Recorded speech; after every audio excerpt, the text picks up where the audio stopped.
Dear old work platform, it's not you, it's us. Actually, it is you. Endless onboarding? Constant IT bottlenecks? We've had enough. We need a platform that just gets us. And to be honest, we've met someone new. They're called Monday.com, and it was love at first onboarding. Their beautiful dashboards, their customizable workflows got us floating on a digital cloud 9. So no hard feelings, but we're moving on. Monday.com, the first work platform you'll love to use.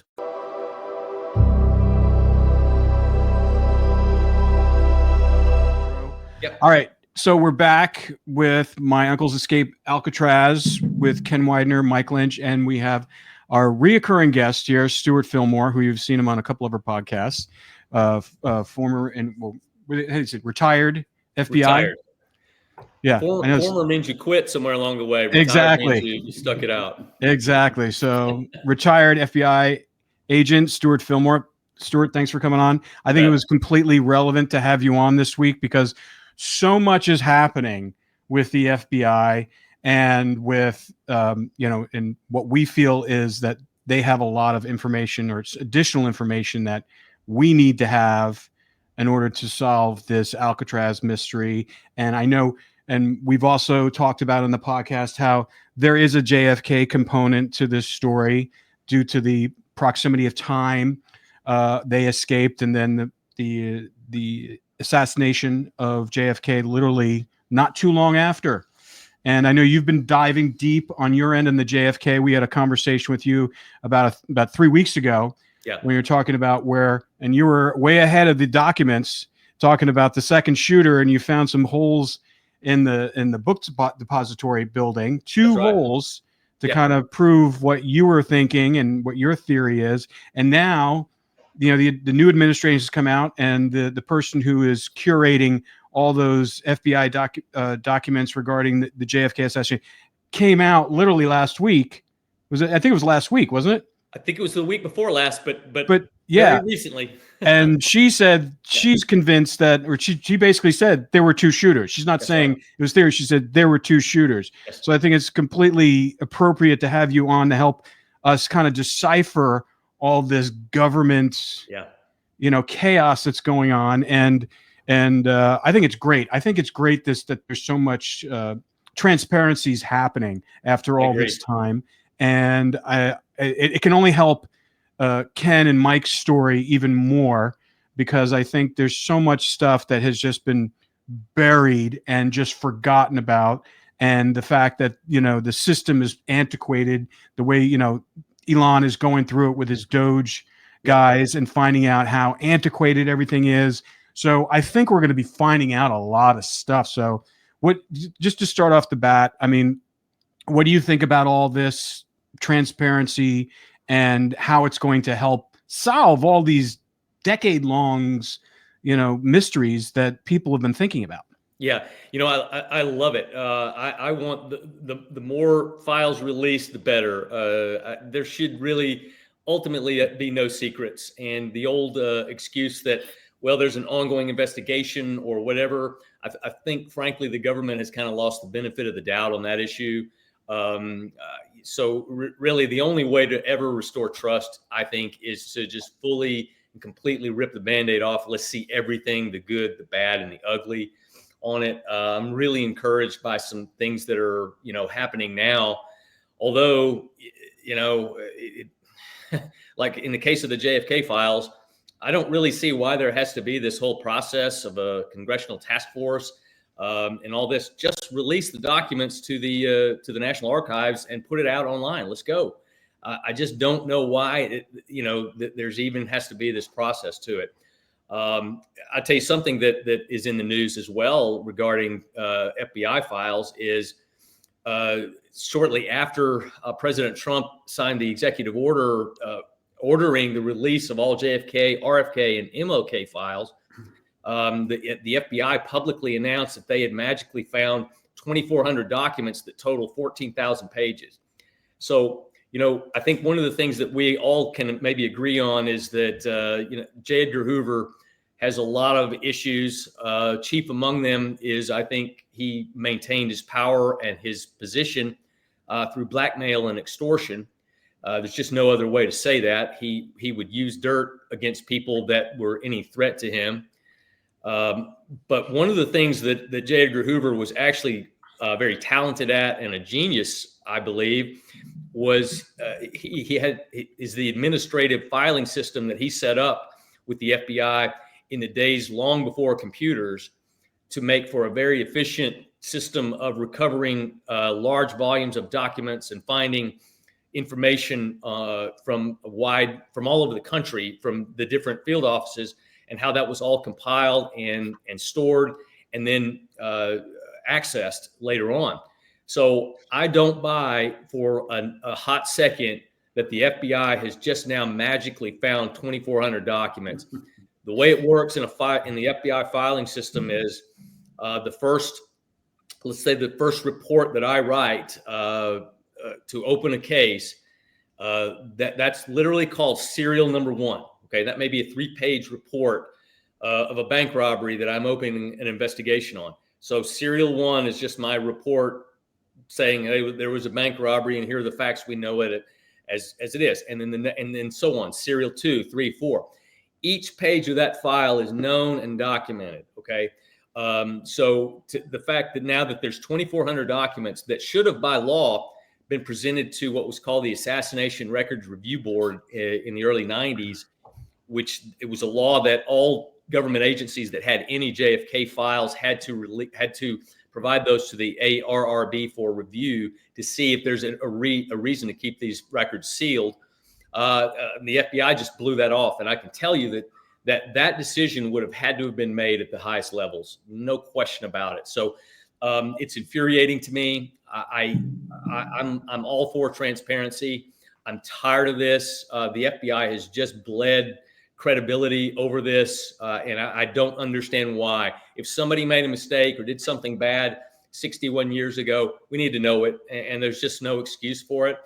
And I'll just finish real quickly and say I think it's the same thing in the Alcatraz case, that we all have a sense that there's something there. There's more to this story, although, because we don't have everything that is available, we're left to speculate. But we all have that sense that there's something else there, and it's just long past time for this to come out. It's just no other way. Yeah. I think you're completely right. And I think what we're discovering is that all these gnawing theories that we've connected the dots over the years, whether it's the JFK assassination, and now, for us, we've been hyper focused on Alcatraz, and we're like, and then what we've learned from Trump's administration of literally upsetting the apple cart and really exposing everything to sunlight, like, about all of these things that were going on, whether it's all these things are going on, whether it's the COVID stuff or whether it's all the other stuff that's been going on in government, that it's all true. Everything that we suspected is true. Everything that we've and there's proof of it now. So we know, and we knew that, how the mainstream media has been kind of just on the take and just pushing it to the wayside and doing stuff. So everything that we suspected happened has happened. And now we're actually getting the receipts for it. And the receipts were always there, but now they're being shown.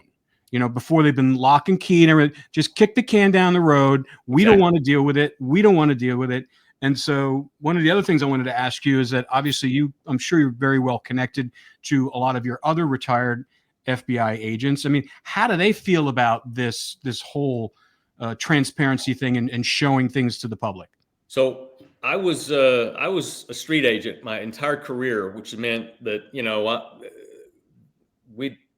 the guys on the street are the ones that did the work. If it was a bank robbery, if it was a kidnapping, whatever it was, we were the ones that responded to it. So a lot of my contacts are not I call them the guys that do press conferences. I didn't really mingle with those types in the FBI, and I don't have contacts with those type people, the ones you're going to see on TV, the talking heads. But in the population of retired agents that I know, which are like me, street agents, I don't know a single one that doesn't agree with everything that I have said today. that we need transparency. Everything needs to come out. If there was a mistake, then it needs to be acknowledged. If there was something criminal, if someone is still around and that there's the statute of limitations is still good on it, which it probably will not be. But regardless, whatever it is, it needs to come out. The truth needs to shine. And it's just so frustrating to me that this systemic cover up, if you will, of, whatever this is. But we all sense that it's there. And because there's no other reason to keep these files sealed for so long and to just keep, as you said, kicking the can down the road on this. Yeah. Yeah. Did you want to say something? No.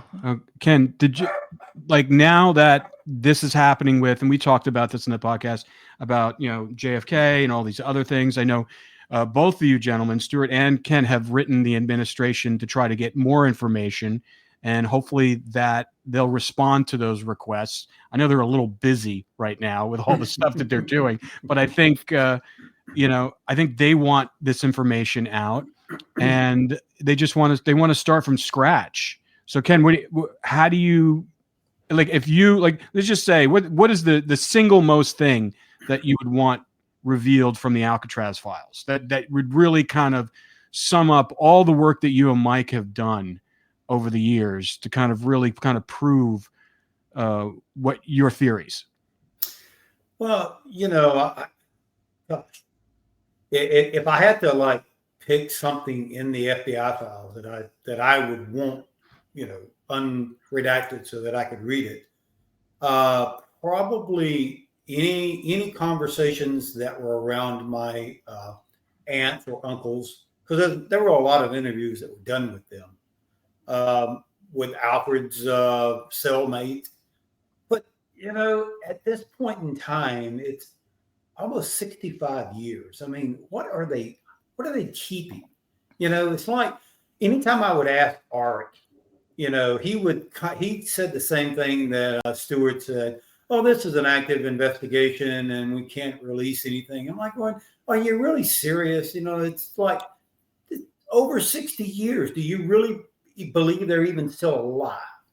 And so what do you hope to achieve by keeping it? So I'm with Stewart. Just release everything. Yep. I mean, I want to see every single document. I want to see the documents that you have not released to the public. And by God, I am ready for you to return all of the letters that the family wrote, John and Clarence, you still have in your possession today. All of the photographs that were in those letters, you still have in your possession today. And just own up. I mean, gosh, I agree with Stewart. And some of the items that we uncovered, newspaper articles, the field agents taking case with the San Francisco police officer Chechi, they actually believed him. In the newspaper article, it says that the agents that interviewed him said, yeah, what he is saying matches up the way that we thought it happened. But then the head agencies of the FBI, the head honchos, or as Stewart would like to say, the people who like to get on TV, they're the ones who came in and said, no, this is not how we're going to do it. We're going to go with it. They drowned. So I don't know. I'm just sick and tired of all the secrecy.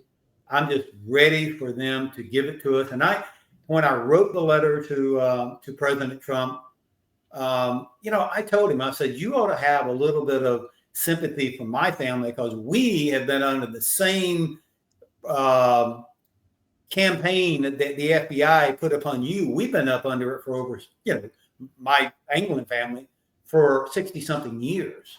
So, you ought to have a little sympathy for us and reach out to us and release this information and help us close this case. Pardon John and Clarence. I mean, my gosh, if they can pardon these criminals that the Biden administration pardoned, surely they can pardon John and Clarence. Yeah, they just recently pardoned a guy who killed 2 FBI agents. Yeah, Leonard Peltier. Yep. So why in the world can't they pardon 2 bank robbers? Who didn't even have a real gun. Yeah, they didn't have a real gun. They spent on the run for 60 something years. Yep. Undoubtedly had never gotten in trouble because they hadn't been arrested since then.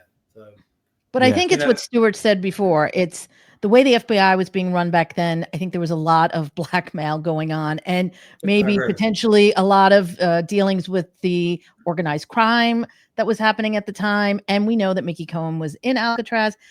The justice let him out. I mean, there's obviously something there they don't want out.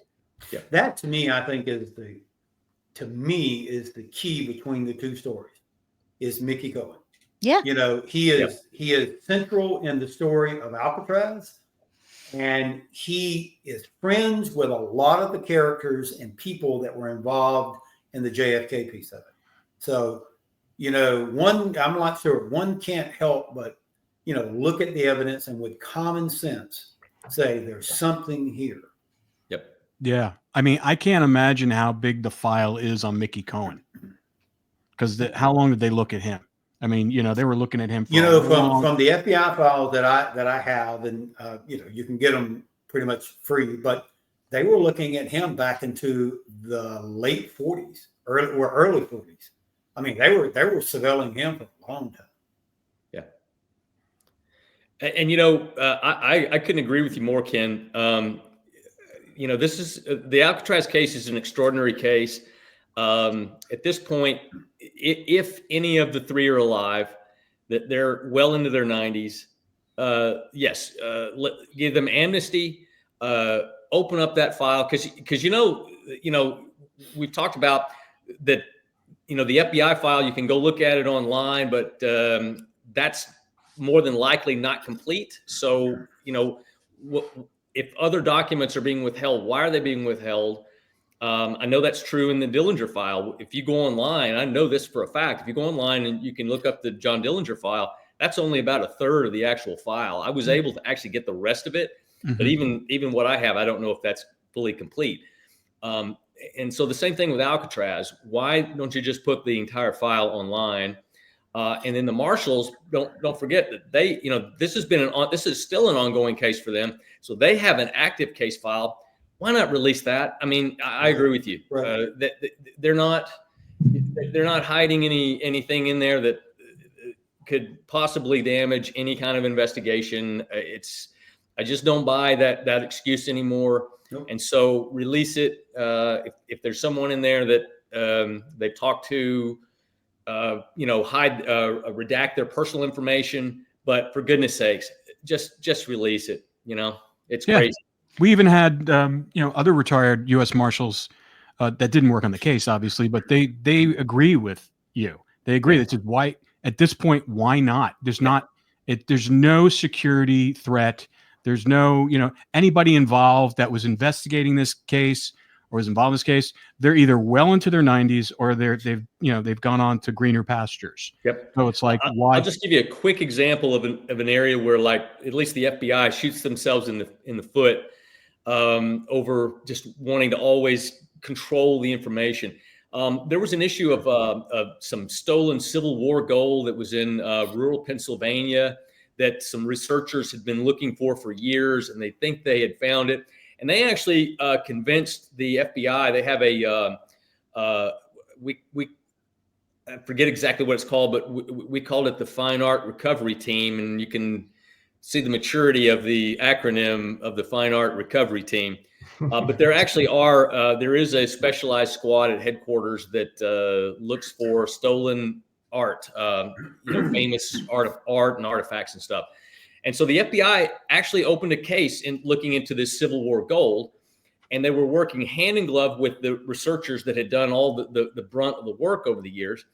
The Bureau actually sought a search warrant to go onto this land and actually dig up this gold that some ground penetrating radar and some other high-tech equipment had said there's something there. There's an anomaly there. But when they actually started digging, they banned the researchers and the media from this site. And then lo and behold, they come up and say, well, it's missing. There's nothing there. We dug the hole. There's nothing there. But yet locals in the town, this small little town, saw armored cars leaving the scene that were weighted way down. Okay. So for goodness sakes, that's a historical dig. That's basically an archaeological dig. There's nothing. You're not gonna, you're not recovering a body. There's nothing that is going to put anyone in jail. There's no evidence to recover that's going to be used in a trial. It's a historical thing. It's a chance to show off your abilities. And let's face it, there's nothing secret, needs to be secret about how you recover buried items, whether it's a body or items. It's done almost like an archaeological situation. And so that would have been a great opportunity for the Bureau to invite the media in, invite these researchers in, and all take part in this thing and kind of showcase what we can do. Instead, it was done in secrecy, and it spawned a whole bunch of thoughts that, hey, are they hiding something? So I just, this whole secrecy thing, I don't know, maybe work. Well, I mean, I think we're at a precipice. We're at a precipice where all this talking over each other. It's just Finish, gone Stewart. now. Sorry, Stewart, your last sentence, we didn't hear you. No, I just said there might have been a time that would have been appropriate for some of this uber secrecy during the Cold War, but it's just, I just don't see a place for it anymore. I just don't.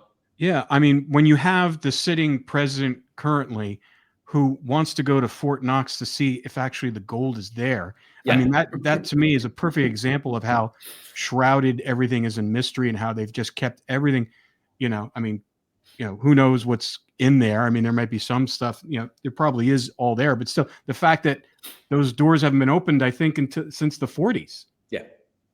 I mean, that's just ridiculous. That's crazy. So anyway, I wanted to kind of get back and kind of ping pong a little bit about, both JFK and the Alcatraz, because we've been, talking about it for a while as far as the connections and the big thing is the candy bar statement she gave to I don't know if it was the feds that she gave it to Ken. Is it a federal document? It was, I really want to say she gave a testimony. Because she later recanted it. I'm not sure if it was to the Warren Commission or if it was to another commission, but yeah, her testimony was, that Jack Ruby and a person that was in the car with him, just returning from Mexico, stopped by her house. Jack Ruby was going to drop off a puppy to her. He had undoubtedly got in touch with her before and said, hey, I'm going to come by and drop this puppy off. And as she's at the car, she looks in, sees this other guy, says, even asked him when he liked a glass of water. He declined. Later they leave. She goes back in, and a few days later, after the JFK shooting, she sees Oswald on TV, and she goes, oh my gosh, that's the guy that was in the car with Jack Ruby. And so she testifies to this. And then later she comes back in and changes her story, says, no, I got it wrong. It was just Jack Ruby was in the car by himself. And then right after that, she is pardoned by the governor of Texas. So yeah. And who was in the car with JFK? Exactly. Yeah, it was John Connally, who was sitting in front of JFK when he got shot. Yeah, there are stories similar to that throughout the JFK assassination of witnesses recanting or flip-flopping on their original statements. It is all over the case. But if you take Candy Bar, this is what was so fascinating. And you go, okay, well, what does Candy Bar kind of have to do with this? Well, if you go back and do research, when she first got into trouble for marijuana charges and was looking at going to jail, her boyfriend, who was none other than Mickey Cohen, decided to get her out of the country, flew her or transported her somehow to his farm in Mexico, gave her an ID, a passport, money, and new clothes. And, we've talked about how she stayed down there until I don't know why she decided I can't take it anymore. You would think that'd be a great lifestyle. But anyway, comes back and turns herself in. Well, this is the exact same scenario that Fred Breezy said that happened to John, Clarence, and Frank Morris. That John said when they got to shore, as they were getting ready to leave, they had new clothes, they had an ID, and they had money in their pocket. This is exactly the same thing. And whoever's flying the plane, which we believe it was Fred Breezy, is flying them into Mexico. My God, how could you not? I don't have to be an FBI person to know. Okay, well, so there's an FBI document said that Mickey Cohen was involved in it. They're going down into Mexico with Dern. Wouldn't that be the same farm that he took Candy Bar to? Yeah. I mean, you can put 2 and 2 together and figure that Exactly. it's 4. So. Yeah, and there was also an article that came out, which I sent you, that about Oswald being in Mexico as well before the assassination. Yep. I've always had my own theory about what I think happened. And it was that, Jack Ruby and Oswald went to that farm where John and Clarence and Frank Morris were currently at. And I really do believe, they were probably setting up Oswald.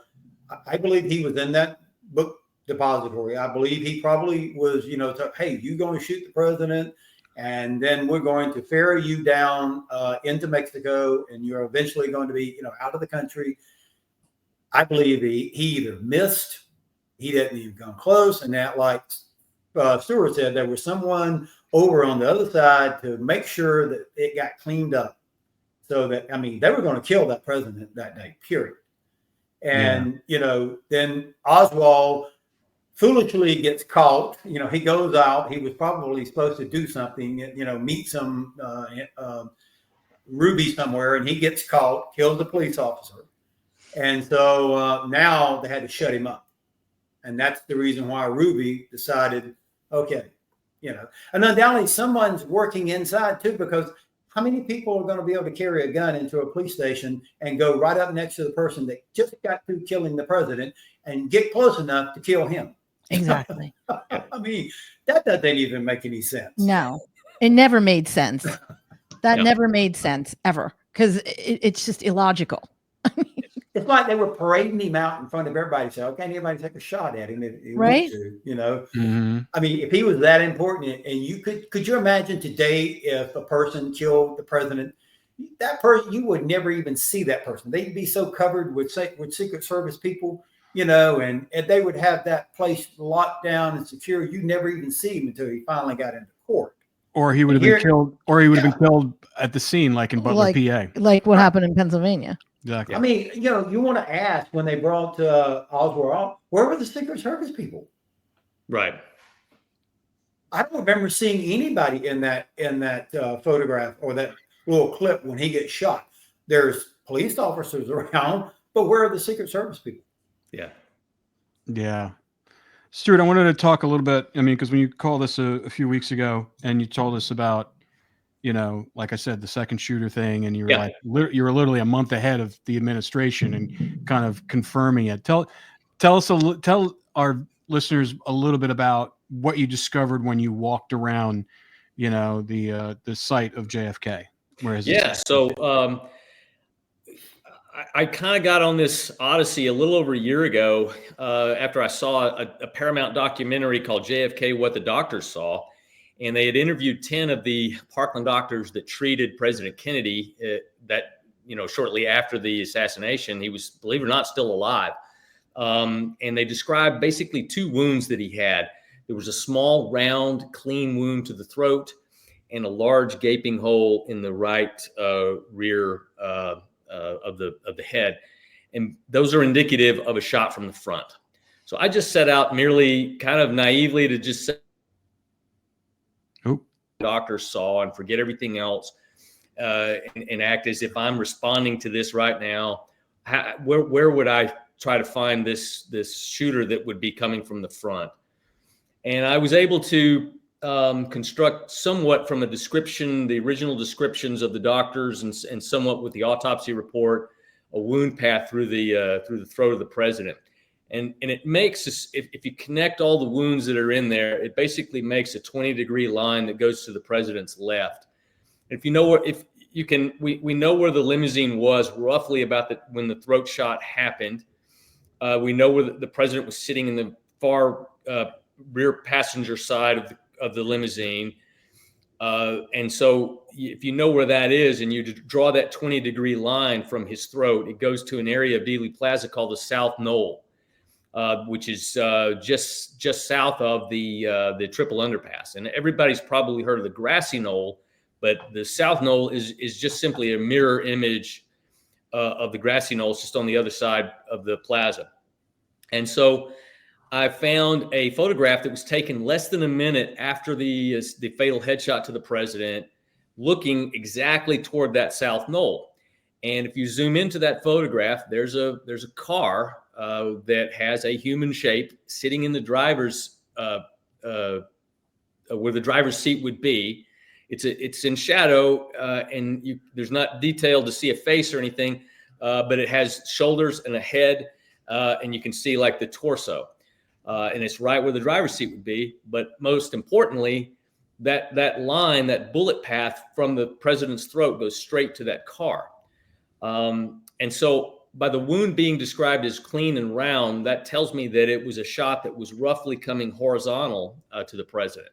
So another factor is where that car is in that photograph. It's called the Cancellari photograph by UPI photographer Frank Cancellari.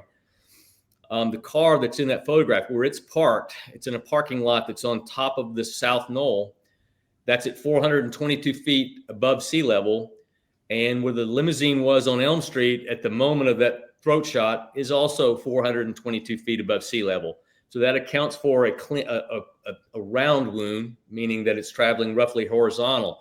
Bullets that strike at angles tend to leave oval-shaped entry wounds. From ADT comes Trusted Neighbor, the new standard in home access. Through the ADT Plus app, easily grant and automate event-based or scheduled access for neighbors, friends, and helpers. Notify trusted individuals of events like alarms or packages, and set access windows for planned guests or even the dog walker without interrupting your day. Visit ADT.com. When every second counts, count on ADT. Requires ADT Complete Pro monitoring plan and compatible devices. Copyright 2025 ADT LLC. All rights reserved. So I just on the following a hunch really that a bullet to the throat that makes a rifle bullet at least is more than likely going to exit. The official record does not have an exit wound on the posterior side of the president, but I ignored that and just thought, well, if this bullet hit him in the throat, I'm thinking it would have exited.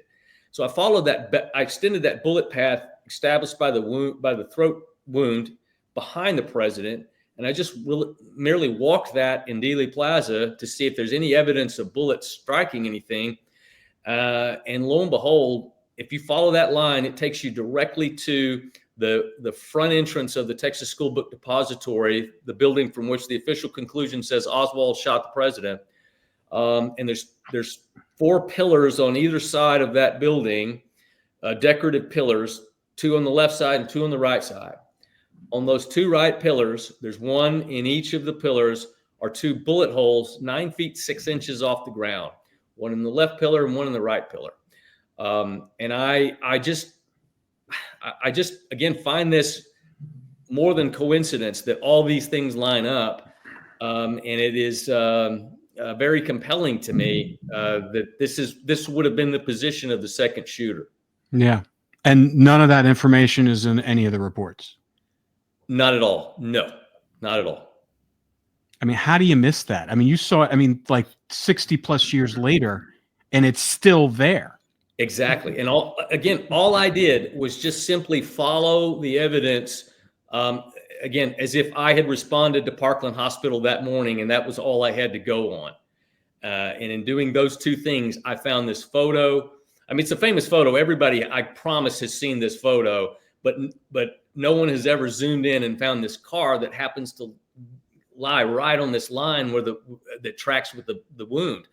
And again, just on speculation and being thorough as an investigator, I just decided to walk the ground behind on that bullet path and see where it went. And lo and behold, those are 2 bullet holes. And I'll tell you something else too.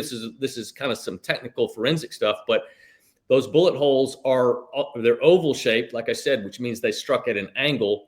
And the way that the ovals run from 7 o'clock to 2 o'clock is consistent with it coming from that position on the south knoll.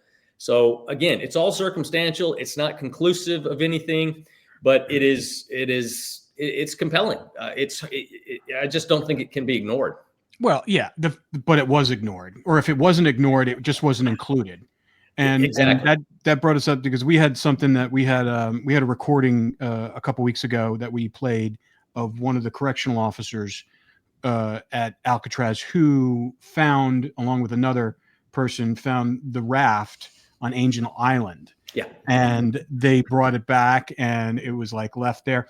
And none of that was included in the FBI report. Yeah. That they found the raft. In fact, they actually created a almost like a misinformation thing where they said they sent people over there. They said, well, they didn't find anything. But and correct me if I'm wrong, Ken, they said, but there were footprints there, but they were the footprints of the correctional officers who were there before them, who just went out. They went to Angel Island because they told them, well, just go check the bay. And the guy knew the tides. And he goes, well, it would have ended up over here in Angel Island. And they went there because everyone else was all over the place. And they went to one place where everyone else wasn't. And they actually found some significant evidence and they brought it back. And this guy, I mean, I don't know when that recording was done. Ken, would you remember when that recording was done? I believe it was done. I think it was 2020, I believe. 2020 or 2022. Yeah. So I mean, it wasn't that far. It wasn't that long ago. Yeah. So you have a man in his 90s who was a correctional officer there who remembers this vividly and basically said that it was not included in the report. And you can't find it. Well, and then you also have, so you have Whitey Bulger, who is an inmate there. Okay. All the inmates are locked down during this time frame. But he said in a letter to me that, yes, they had heard that they had found the raft. So the only way that he would have known that is he heard one of the guards say this. And so now you've got Whitey Bulger saying they found the raft. Now you've got an Alcatraz guard who actually found it. But then Mike talked to one of the guards who were actually on duty the night of the escape. And his name is Herman. Charles Herman. Charles Herman. And Mike he's still alive today. And Mike had the opportunity to talk to him and ask him right before they hung up, hey, what about this raft? He goes, oh, yeah, they found it. He even corroborates. They brought that somebody had found it. One of the other guards had found it and brought it back to Alcatraz. So now you've got 3 people that are saying they found this raft. But if you ask the FBI or the U.S. Marshals today, they will tell you there is no raft. Yeah. Stewart, what do you think? I mean, with, what we know about all this information from that escape and that, it was an escape and they were jumping on it right away. So what would unless they had some prior knowledge that these guys were going to escape and that they were going to get away or that kind of thing, I don't understand what would be the impetus of the FBI to kind of not do a thorough investigation, discounting Officer Chechi, discounting not putting in the raft when the correctional officers found it, the whole Mickey Cohen thing, him being let out on bond for a few months and then brought back, and it was done by Chief Justice Earl Warren. I mean, it's like, it's hard not to feel like this whole thing was predetermined and put together. Yeah. Because it's almost like they're covering up their own investigation as it's happening. They go, oh, we have evidence here. Oh, okay. Well, don't look at that. Let's focus on this. Oh, let's just tell everybody they died in the bay. I mean, it's like this. It's almost like the effort. They put more effort into the whole dying in the bay theory as opposed to actually looking for them. Well, it's funny how it parallels a lot of the JFK case. We now have in the public record a memo from J. Edgar Hoover. I think on the Sunday, maybe it might have been just after Oswald was killed, effectively saying, We're not going to worry about anything else because Oswald is now dead, and that's all the world needs to know. The Department of Justice wrote a similar memo that we need to convince the world that Oswald acted alone and that there were he had no Confederates. I don't know exactly why the same pattern seems to play out in Alcatraz. Again, it's one of those things where, to fill in the blank, we kind of sense that there's more to it. There's more to the story because it just doesn't make sense that why all these things that just seem inexplicable as to, well, why wouldn't, why the raft is a key part of this. Why would they ignore that and pretend like that it doesn't exist? Right. And it was still inflated. So other than that, there is some underlying other thing in play, some other motive in play that we just don't know about. Right. Yeah. Well, And the other thing about the raft, go ahead, Mike. The one thing I wanted to also bring in, because you'd asked before about, if you could fill in a gap, what gap would you want filled in? And I immediately thought about Alfred, the third brother, who was in Atlanta at the time. And, right after the escape, and we've talked about this before, the FBI was scouring the country, talking to anybody and everybody who had some connection to the three escapees, former inmates, family, friends, sightings. People said, oh, I think I saw him in the car kind of thing, or he's at this hotel, or they're at the hotel. They talked to everybody. But the one person who was not in the report is Alfred, the third brother, and they were communicating back and forth regularly. We have letters from John and Clarence when they wrote from Alcatraz, when they wrote to their mother, referencing letters. Either I got a letter from Alfred or I haven't heard from Alfred for a while. I wrote to him and I'm expecting a letter. So there was communication going back and forth. And the FBI seemingly doesn't interview him. They interview his cellmate, who said that Alfred knew that the brothers had successfully escaped. He knew where they were, and that the former cellmate suspected that they were in Mexico, which we know they were. That's where they ended up. So somehow he knew about that. So they interview everybody but Alfred. And then when we had Art Roderick on several months ago, we specifically asked him about this gaping hole of Alfred, and he said, oh no, they did interview him, and he had read some of those documents about the interview. So the question is, why are those documents not included in the official report? Mm-hmm. What did Alfred say that they wanted to bury that they didn't include, just like they buried the idea of the raft, that there's no raft on the island, it was never found?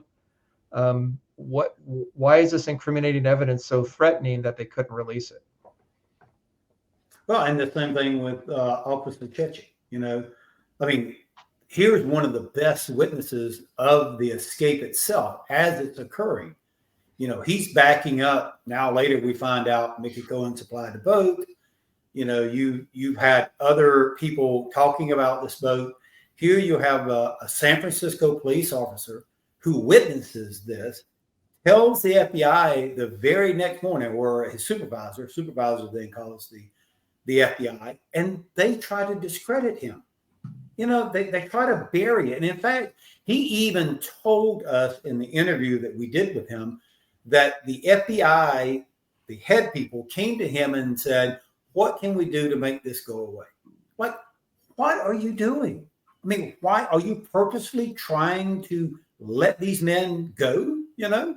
At the time we didn't, and we never would have known about Officer Chechi if he had not gone to the newspaper and did an interview, because he wanted to get it on the record of what he saw. And so it would have been buried in time. No one would have even known about this. And it's the same way with the raft being found with Cliff Fish. Unless he had done that interview and someone recorded it, we never would have known that this happened. Well, because it's not in the FBI files. And one of the things that Cliff said in the interview that we played a couple of weeks ago was the next day, that night, before he left the island, he saw the raft was still there. Everybody saw it. He said the guards saw it, FBI saw it, the administration saw it. They're all making a fuss over the raft. It's there that night, tied up. And then the next morning, Inflated. It's still inflated. It's just sitting in the water. or probably docked at this point. But anyway, it's there. And then the next morning, it's gone.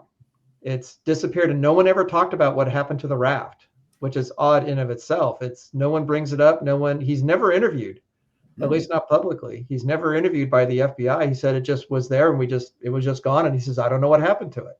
It just was just like it was like we don't bring it up again. Well, why? Why is that a threat? Because the public narrative is they drowned. That there was some kind of catastrophic failure in the middle of the bay. They fell in the water, they drowned, they got washed out into the Pacific Ocean, and then they're gone. And if the raft had been declared to be found, then that doesn't work. That narrative falls apart.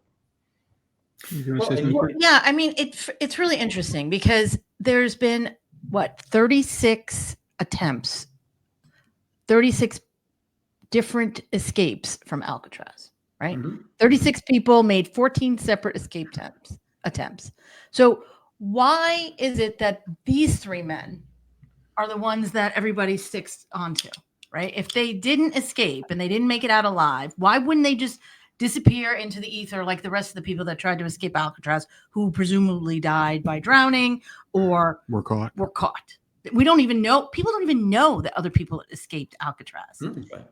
That's the thing that it just boggles my mind, because if these guys didn't have any connection to, the JFK assassination or Mickey Cohen or anything else, why are they so important to them to keep this quiet for so long? Yep. Well, and two, with the Alcatraz, when I first started looking at this early on, there was some parts of me that thought, okay, they didn't survive. And one of the reasons why was the pouch. I could never get my mind wrapped around, okay, undoubtedly something must have happened, and this is what they were putting out early on, that this is the reason why they believe they drowned. Go back and look at all of the FBI reports. This is the very reason why they said they drowned, was because they found this pouch that had all of the letters and all of the photographs, and it had pieces of paper with addresses of people, and they figure, okay, this must have been really, really, really important. And for them to just lose it in the water like that, some catastrophic event occurred. Now we know they staged that. They didn't even carry the pouch with them. And now, so you're going, wait a minute. So they staged this pouch, throw it in the water, recover it, so they can turn around and say, well, this proves they drowned. Yeah. That's the only piece of evidence they have that they claim that this is the reason why they drowned. And it was staged. It wasn't even, John and Clarence never even took it with them. Yeah. And the other thing I wanted to, and I think we talked about this before, I don't know if we talked about it with you, Stewart, is that when they passed over, and Art told us this, the case from the FBI to the Marshals, Right. I think was like in the mid 2000s or something like that. 79. 79. They handed him like a couple pages. They said they had nothing. They gave them nothing. And so U.S. Marshals had to build their own case file for that. So it's like, we know there's documents and case files from that, because 79 to, 62. I mean, it's not like they didn't stop. We know from the leaked FBI files that are the ones that they posted. There's, documentation saying that they more than likely made it to South America. We actually sent some people down there to look for them. We know for a fact, even though I don't think Art kind of admitted to it, but that he sent people down there looking for him. We have other U.S. Marshals retired who've told us that as so much happened that they would have never, as soon as it was handed over to the Marshals, they would have turned over every stone to try to look for these guys. Yeah. So to now come back and say, oh, they died in the bay, when you have documentation, you wouldn't go looking for them down there. Yeah. You wouldn't spend the time and the resources and the eons of surveillance on Ken's family for 20 some years if they died in the water. Right. So it's like, yeah. Well, I give the Marshals 2 documents. My best guess on that is Probably J. Edgar Hoover did not. Again, he doesn't want to give anything up, because knowledge is power. And quite frankly, he probably didn't consider the marshals anything more than just glorified jailers. And so he wasn't going to give up, any of his work on this. And so that's my best guess on why that is. But is it possibly that they just didn't want the marshals doing a real search and a real investigation on it? Could be another explanation as well. Well, that brings up a question I want to ask you, since you used to work for the FBI. Yep. In a prison escape, is it normal for the FBI to wait 17 years before they call in the U.S. Marshals to go get them? So the marshals, they're basically one of their jurisdictions or specialties is fugitive investigations, whereas the Bureau has done it in the past, but that has pretty much kind of been handed over to the marshals. And so for a while there, I think there was probably a conflicting jurisdictions on that, and I'm sure that the Bureau felt like they were more adept at fugitive investigations than the marshals were. But I don't know. I mean, that's a long time. 17 years before they finally give it to the U.S. Marshals. Yeah. Yeah. More than likely, my guess is just the Bureau just thought we're better at it than they are, and we'll hold on to it because because they can. Because they can, and that's just the reality of maybe the thoughts of those higher management people. Yeah, even though I guess the marshals were there probably 100 years before the FBI. That's a good point. Absolutely. Yep. It's crazy. It's crazy. So, what do you think, Stewart? With obviously, Kash Patel coming in there, making a statement that he's really going to kind of turn things over, and he talks about transparency. He talks about, removing the bad operators, not in the rank and file, Yep. but it's we all know that a lot of that they're just being told what to do, and they're just following instructions. What do you think? What the dynamic is going to be now? Well, I mean, it's a demonstrable fact that over half the country has lost faith and trust in the FBI. And I'll be honest with you, a large part of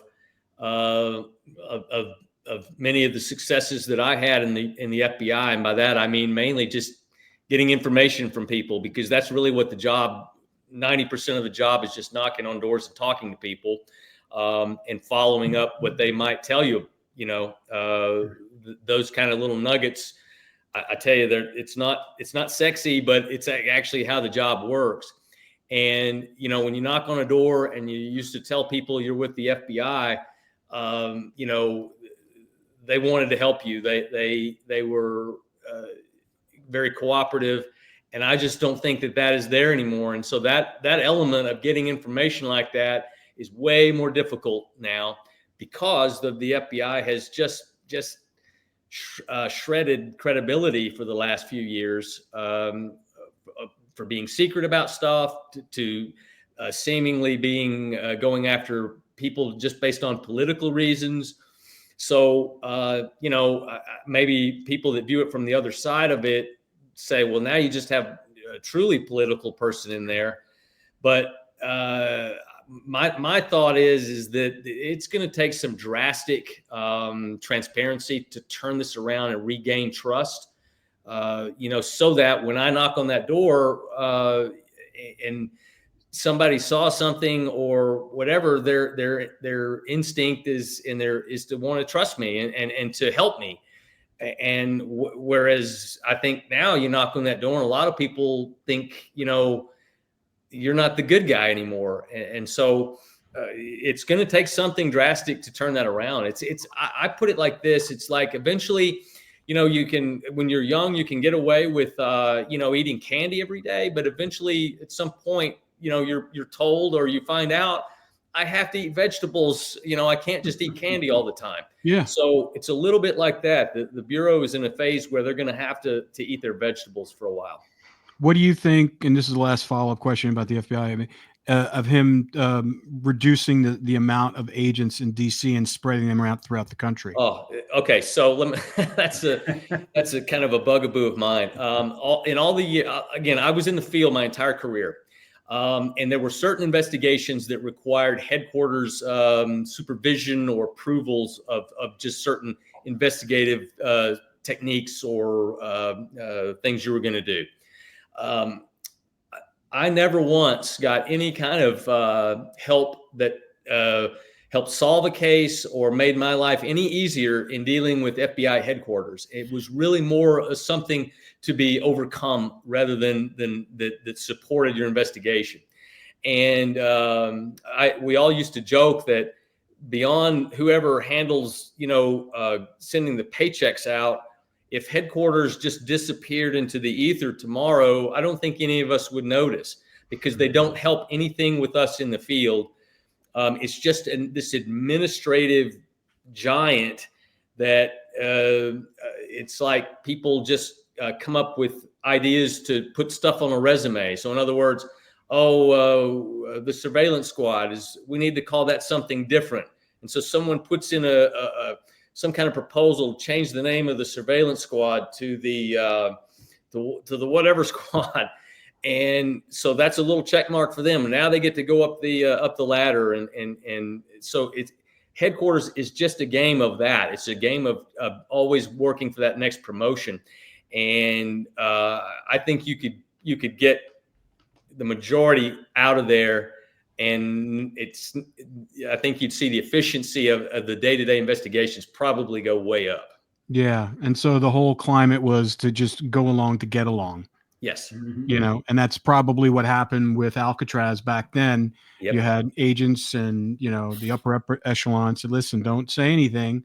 Because to me, when I initially dove into this with Mike and Ken, I thought it was more like the reason why they were being so secretive is because it was kind of an embarrassment for them that someone escaped from their, federal and they didn't find island prison that they thought no one could escape from and survive, this kind of jewel in the bay where they would put the worst of the worst.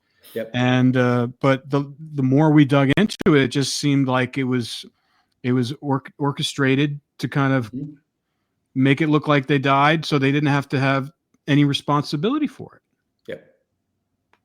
And, hopefully with some of these files, I mean, I don't know if they're going to say anything like that, but I think we've been able to draw, like I told Art, when he was on, I said, listen, we're happy. Like if we were in a courtroom and I put Ken and Mike's book up as, exhibit A for the jurors to read. And then you had to put your case up. I said, you probably would lose. Yeah, I guarantee you they would lose. Sure. Exactly. And he smiled because he knew it. Right. But, whether or not they're still alive, we're still looking into that. There you go. Yeah. There you go. Exhibit A. Exhibit A. Yeah. But, we haven't given up and, we have some things coming up in the next few weeks. And, we're still looking for them in South America, but we have some other stuff that we're doing that can hopefully prove that even more. And hopefully we can share with that. We'll share with you that off the podcast. But yeah, I mean, it's just, it's dumb that this mystery hasn't been solved yet. It's dumb that, they haven't really come to fruition with the information, but I think we're in the best time ever to get that information. I agree. I think a lot of things are coming together now. Why now? I don't know, but I agree with you. A lot of things seem to be all coming together. Well, I just wanted to also bring up, Stewart has written an article about his investigation of the John F. Kennedy assassination with the car and the alignment and the bullet holes, et cetera, and all the forensic evidence that he presents. And I'm wondering, with that being put out there now that you've made it public to people to look at and respond to, do you think it will generate something more official from the government to reinvestigate this in a forensic kind of way, not a political way? Right. I sure hope so, Mike. That's my goal. That's what I'm trying to do. get as much public support for it as possible, so that someone high enough in the government will take action. And I'm somewhat encouraged by this new congressional task force, because I think their purpose, I guess, is to maybe kind of oversee this release of the files. Again, I don't know why we just can't release them all and let us make our own decisions. It's spoon feeding. That's what it is. It's spoon feeding. Yes. But one of the things they've said is it's not just to the release of the files. They're actually going to look into these cases. So I'm encouraged by that. I have reached out to that task force, but I at the moment I haven't heard back from them. But yeah, so I want to get as much public support going on all these things. It's just too long. All this is dragged along too long, whatever. You know what I mean? It's just far too long. It's past time to know all this stuff. Yeah. Yes. I mean, the amount, anything that could happen is expired. Yes. Any negative effect can be expired, because we've already filled in the gaps. Mm-hmm. I remember Bobby Kennedy Jr. He was talking about when he was with his father at their house, and when he found out that his brother died, first call is he made to Dulles, and he basically said, he goes, "Did you guys kill my brother?" Yep. It's like, why would he say that? Why would he say that? Exactly. It's the Attorney General of the United States, his first thought was the CIA killed him. Mm-hmm. I think that says it all right there. Yeah. Yeah. Well, great. Stewart, thank you for coming on. Stewart. Thanks, Mike and Always Ken. love coming on with you guys. Yeah, stay on for a second. Okay.